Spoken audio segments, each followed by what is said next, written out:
Who's the leader of Zimbabwe who's been in charge for many years? Oh, that's the guy is called Robert Mugabe. Mugabe. Yeah, He's been in charge since like 80s. He's been I think around 1987 or something like that.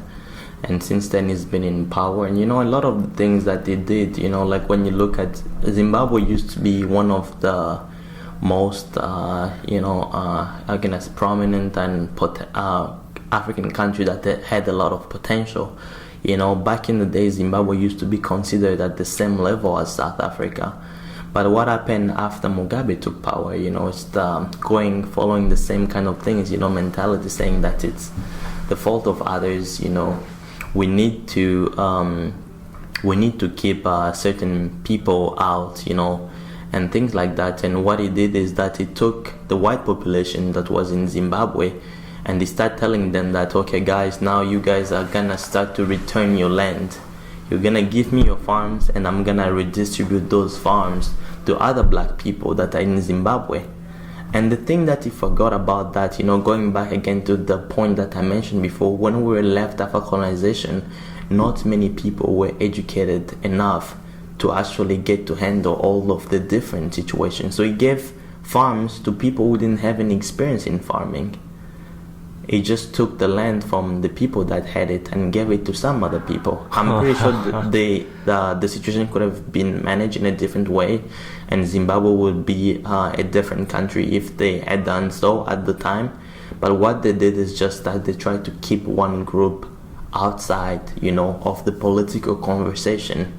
And by doing that, it completely ruined the farming industry in Zimbabwe, which is one of the major reasons of why Zimbabwe is at the point it is today, Yeah, there's now the $1 trillion Zimbabwean dollar bill. That's so crazy. the inflation there is just so bad, and now they're even starting to, you can trade US dollars or even Chinese currency at some of the stores over there. Because the money is simply not usable. To buy a loaf of bread, you have to spend millions of Zimbabwean dollars, which simply doesn't make sense. So I think when you look at people like that, but when you look at the opposition of the people in Zimbabwe, it's not as strong. So that's what I was saying. There is always a shared responsibility.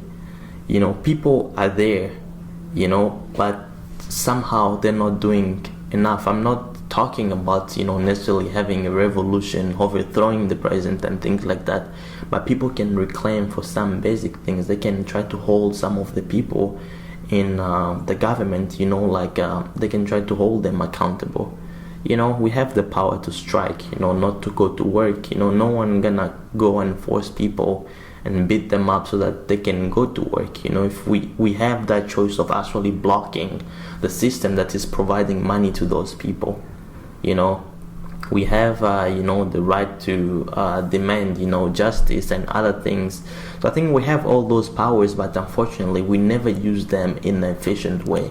And what usually happens is that a lot of populist politicians, they try to use that fact, that a lot of the people are not really educated, and try to use them at political advantage. So some politicians will send some people in the streets, they will pay them, or they will do something. And usually what's happening in that case, because those people don't know why they're going to the street to march, it ends up being really chaotic situation. At least from what I've seen back home and in some other African countries, is that some people just go to march for the sake of marching without really knowing the cause of their marching. Right. And when you do that, you won't have the same drive as someone who knows what he's fighting for.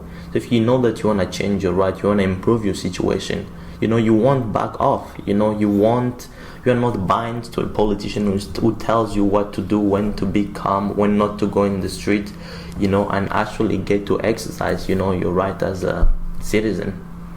So I think that's where, there is a big problem, back home, is that people necessarily they're not really involved in the change of the country. They're just pretty much how do you say that? They're reactive to the situation that is happening instead of being active,